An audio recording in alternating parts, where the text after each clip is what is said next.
നമസ്കാരം. നമ്മൾ ഇന്ന് ചർച്ച ചെയ്യാൻ പോകുന്നത് Janaki versus state of Kerala എന്ന മൂവിയുടെ റിവ്യൂ ആണ്. പ്രവീൺ നാരായണൻ രചനയും സംവിധാനവും ചെയ്ത 2025 ജൂലൈ 17 അതായത് ഇന്നലെ തിയേറ്റർ റിലീസ് ചെയ്ത ഒരു കോർട്ട് റൂം ഡ്രാമ ചിത്രമാണ് JSK, അതായത് Janaki V versus state of Kerala. ചിത്രം ഒരു കോർട്ട് റൂം ഡ്രാമ സിനിമയാണ്. അതിൽ അഭിനയിച്ചിരിക്കുന്നത് പ്രധാനമായും സുരേഷ് ഗോപി, അതുപോലെ അനുപമ പരമേശ്വരൻ, മാധവ് സുരേഷ് ഗോപി, ദിവ്യ പിള്ളൈ തുടങ്ങിയ അഭിനേതാക്കളാണ്. ചിത്രത്തിന്റെ ദൈർഘ്യം 2 മണിക്കൂറും 34 മിനിറ്റുമാണ്. ചിത്രത്തിൽ സുരേഷ് ഗോപി അവതരിപ്പിക്കുന്ന കഥാപാത്രം ഡേവിഡ് ഏബൽ ഡൊണോവൻ എന്ന കഥാപാത്രമാണ്. ഒരു അഡ്വക്കേറ്റ് ആണ്. അതേപോലെ അനുപമ പരമേശ്വരൻ ഏറെ കോളിളക്കം സൃഷ്ടിച്ച, അതായത് ഒരു ജാനകി എന്ന പേര് അത് മാറ്റണമെന്ന് സെൻസർ ബോർഡ് വരെയും ഒരുപാട് നിർദ്ദേശം കൈക്കൊണ്ട് അവസാനം ഒരു പോരാട്ടത്തിലൂടെ ഇറങ്ങിയ സിനിമയാണ് Janaki versus state of Kerala ആയിരുന്നു ആദ്യത്തെ പേര്. അത് മാറ്റി ജാനകി വി എന്ന് ആക്കിച്ചു. അതെന്തുകൊണ്ടാണെന്ന് എനിക്ക് ഇതുവരെ മനസ്സിലായില്ല. ഞാൻ ഈ സിനിമ കണ്ടിട്ട് പോലും എനിക്ക് ജാനകി എന്ന കഥാപാത്രത്തിൽ ഇതിനെന്താ കുഴപ്പമെന്ന് പോലും എനിക്ക് മനസ്സിലായിട്ടില്ല. അപ്പൊ തന്നെ നിങ്ങൾക്ക് മനസ്സിലായല്ലോ അനുപമ പരമേശ്വരന്റെ പേര് ജാനകി എന്നാണെന്ന്. അതേപോലെ ശക്തമായ ഒരു സ്ത്രീ കഥാപാത്രമാണ് ശ്രുതി രാമചന്ദ്രന്റേത്.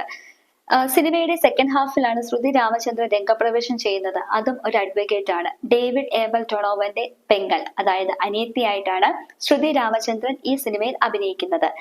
കഥാപാത്രത്തിന്റെ പേര് നിവേദിത ഏബൽ ഡൊണോവൻ എന്നാണ്. അതേപോലെ സുരേഷ് ഗോപിയുടെ മകനും ഇതിൽ ശക്തമായ ഒരു അല്ലെങ്കിൽ ചെറിയൊരു വേഷം അവതരിക്കുന്നുണ്ട്.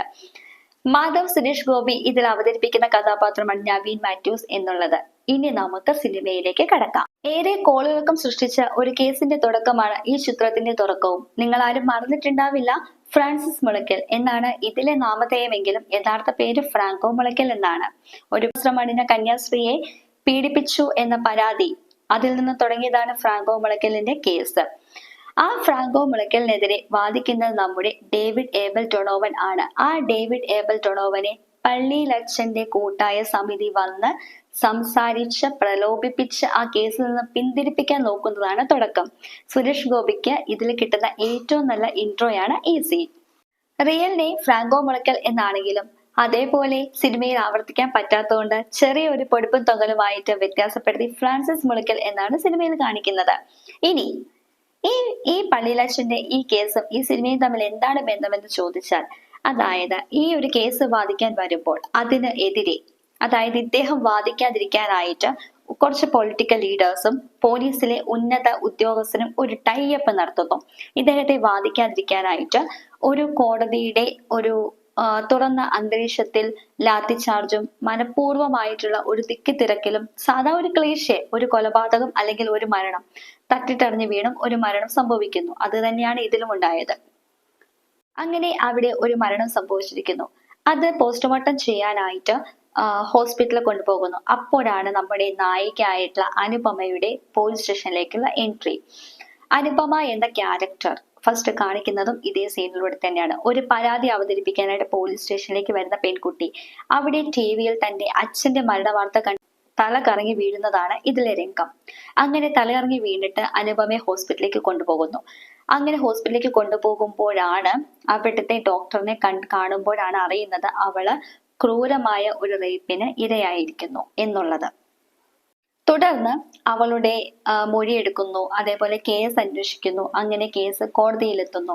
അനുപമയുടെ വാദം വാദിക്കാനായി പബ്ലിക് പ്രോസിക്യൂട്ടർ ആയിട്ടുള്ള ജയനാണ് വരുന്നത്, അഡ്വക്കേറ്റ് ആയിട്ട് വരുന്നത്. അതേപോലെ വാദിഭാഗം വാദിക്കാനായിട്ട് വരുന്നത് നമ്മുടെ ഡേവിഡ് ഏബൽ ഡൊണോവൻ ആണ്.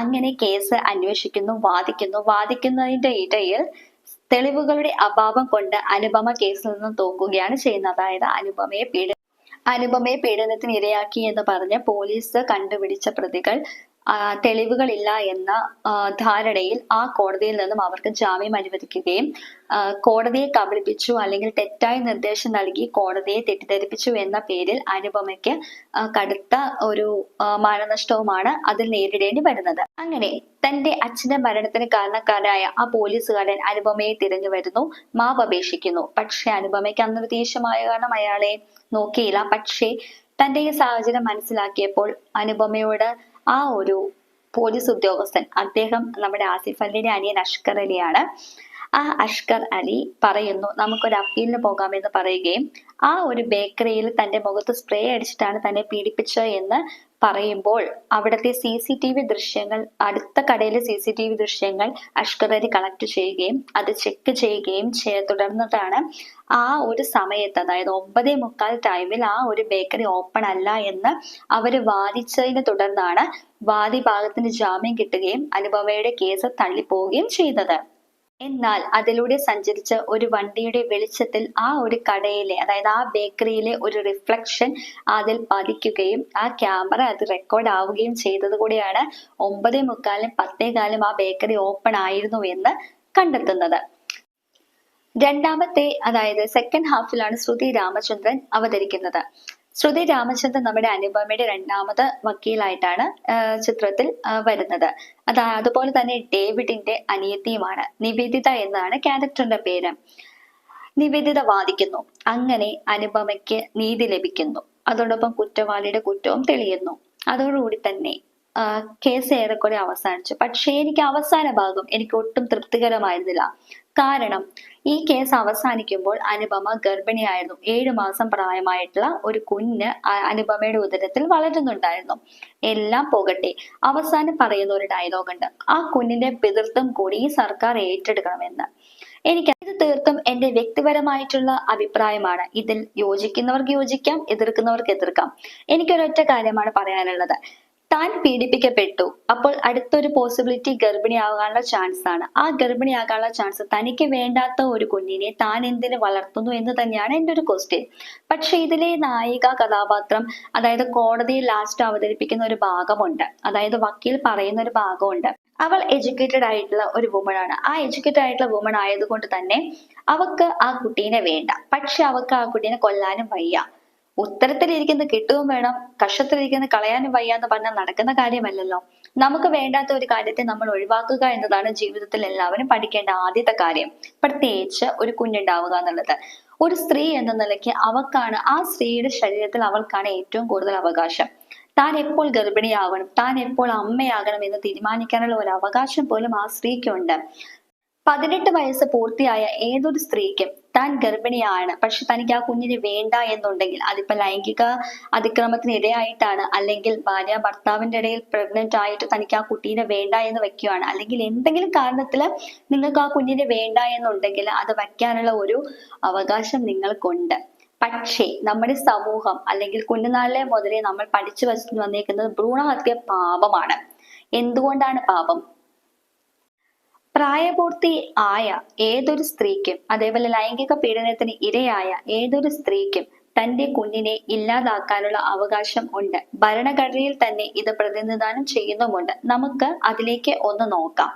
മെഡിക്കൽ ടെർമിനേഷൻ ഓഫ് പ്രഗ്നൻസി എന്ന 1971 പാസ്സായ ഒരു ആക്ട് ആണിത്. ലൈംഗിക അതിക്രമത്തിന് ഇരയായ സ്ത്രീക്കോ പെൺകുട്ടിക്കോ അതോ ഭാര്യ ഭർത്താവ് ബന്ധത്തിൽ ഗർഭിണിയായ സ്ത്രീക്കോ ഏതൊരു സ്ത്രീക്കും തനിക്ക് ഗർഭിണിയാണ് എന്നുണ്ടെങ്കിൽ അത് ഗർഭചിത്രം നടത്താനുള്ള ഒരു അവകാശം ഉണ്ട്. അത് ഉന്നയിക്കുന്ന ഒരു നിയമമാണ്, അല്ലെങ്കിൽ ഒരു ആക്ട് ആണ് ഇത്. 20 ആഴ്ച വരെ, അതായത് ഒരു ഡോക്ടറുടെ നിർദ്ദേശപ്രകാരം നിങ്ങൾക്ക് 20 ആഴ്ചയ്ക്ക് ഉള്ളിൽ നിങ്ങൾക്ക് നിങ്ങളുടെ വയറ്റിൽ വളരുന്ന കുഞ്ഞിനെ അബോർട്ട് ചെയ്യാവുന്നതാണ്. മൊത്തത്തിൽ എനിക്ക് ഇതിനോട് മാത്രം ഒരു പൊരുത്തക്കേട് തോന്നിയിരുന്നു. പക്ഷേ എനിക്ക് കോർട്ട് റൂം ഡ്രാമ അതെനിക്ക് വളരെ ഇഷ്ടമായിട്ടുള്ള ഒരു സീനാണ്. കാര്യം അനുപമയുടെ പെർഫോമൻസും അതേപോലെ സുരേഷ് ഗോപി എന്ന ക്യാരക്ടറിന്റെ ഒരു ചോദ്യ ശരങ്ങളുടെ ഒരു നീണ്ട ഒരു നിര തന്നെയായിരുന്നു അവിടെ അരങ്ങേറിയത്. എല്ലാവരും കാണേണ്ട ഒരു രംഗം തന്നെയാണ്. കോർട്ട് റൂം ഡ്രാമ അല്ലെങ്കിൽ ആ ഒരു സിനിമകൾ ഇഷ്ടപ്പെടുന്ന, അത്തരത്തിൽ ആ ഒരു ജേണൽ ഇഷ്ടപ്പെടുന്നവർക്കെല്ലാം ആ ഒരു രംഗങ്ങൾ വളരെ വളരെ വളരെ ഇഷ്ടമാകുന്നതായിരിക്കും. കാരണം ഒരു കോർട്ടിൽ നമുക്ക് ഏതൊക്കെ രീതിയിൽ ക്വസ്റ്റ്യൻ ഫേസ് ചെയ്യാമോ അതെല്ലാം ഇതിലുണ്ട്. പക്ഷെ അതേപോലെ തന്നെ എനിക്ക് പൊരുത്തക്കേട് തോന്നിയത് ഈ ഒരു കാര്യത്തിൽ മാത്രമാണ്. പക്ഷെ ഒരു ത്രൂ ഔട്ട് ആയിട്ടുള്ള ഒരു കഥ, അതല്ലെങ്കിൽ എല്ലാവരെയും പിടിച്ചിരുത്താൻ ഈ സിനിമയ്ക്ക് പറ്റുമോ എന്ന് എനിക്ക് ഇപ്പോഴും സംശയമുണ്ട്. കാരണം ചില ആൾക്കാർക്ക് ഈ ഒരു സിനിമ അത്ര ദഹിച്ചിട്ടില്ല, ചില ആൾക്കാർക്ക് ദഹിക്കാം. കാരണം അമ്മയെ തല്ലിയാൽ രണ്ടുണ്ട് പക്ഷം എന്ന് പറയുന്ന പോലെയാണ്, ചിലർക്ക് ഇഷ്ടപ്പെടും ചിലർക്ക് ഇഷ്ടപ്പെടാം. പക്ഷെ എനിക്ക് ഇഷ്ടപ്പെടാത്തതിന്റെ കാരണം ഇതാണ്. ഒരു സ്ത്രീയുടെ, അതായത് അവൾ ഗർഭിണിയാണ്, അത് തനിക്ക് ഇഷ്ടമല്ലാത്ത ഒരു കുഞ്ഞാണ്, താൻ ഗർഭം ധരിച്ച രീതി അവർക്ക് അറിയാമായിരുന്നിട്ടും എന്തുകൊണ്ട് അതിന് തടയാതെ പിന്നെ അതിനെ വളർത്താൻ ശ്രമിച്ചു എന്നിട്ടും 7 മാസമായപ്പോൾ ആ കുഞ്ഞിനെ അവരുടെ ഉദരത്തിൽ നിന്ന് എടുത്ത് 3 മാസം ഇൻക്യുബേറ്ററിൽ ഇട്ട് ബാക്കിയുള്ള ചെലവ് സർക്കാർ വഹിക്കുമെന്നാണ് പറയുന്നത്. ഇനി ഇത് പറയുമ്പോൾ നിങ്ങൾ എന്നെ ഞാൻ സർക്കാർ അനുഭാവി അതൊന്നും പറയേണ്ട കാര്യമില്ല. ഞാൻ എന്റെ വ്യക്തിപരമായിട്ടുള്ള കാര്യമാണ് ഇവിടെ പറഞ്ഞത്. എന്റെ മറ്റുള്ള വീഡിയോസ് എടുത്ത് നോക്കി അറിയാം, ഞാൻ ഒരു പാർട്ടിയുടെയും ഭാവുകത്വം കാണിക്കുന്നില്ല. പിന്നെ ജാനകി എന്ന പേര് ഇത്ര കോൺട്രവേഴ്സി ആക്കാനുള്ള കാര്യം എന്താണെന്നും എനിക്കറിയത്തില്ല. കാരണം ആ ജാനകി എന്ന ഒരു സാധാ ഒരു സ്ത്രീയുടെ പേര് ഒരു സിനിമ കിട്ടുമെന്ന് വെച്ചിട്ട് ഇത്ര വേറെ കോൺട്രവേഴ്സി ആകേണ്ട കാര്യമില്ല. ഇനി അതോ ഒരു മാർക്കറ്റിംഗ് തന്ത്രമാണോ എന്ന് കൂടി എനിക്ക് അറിയത്തില്ല. എന്തായാലും എന്റെ വ്യക്തിപരമായിട്ടുള്ള അഭിപ്രായമാണ് ഞാനിതിൽ ചൂണ്ടിക്കാട്ടുന്നത്.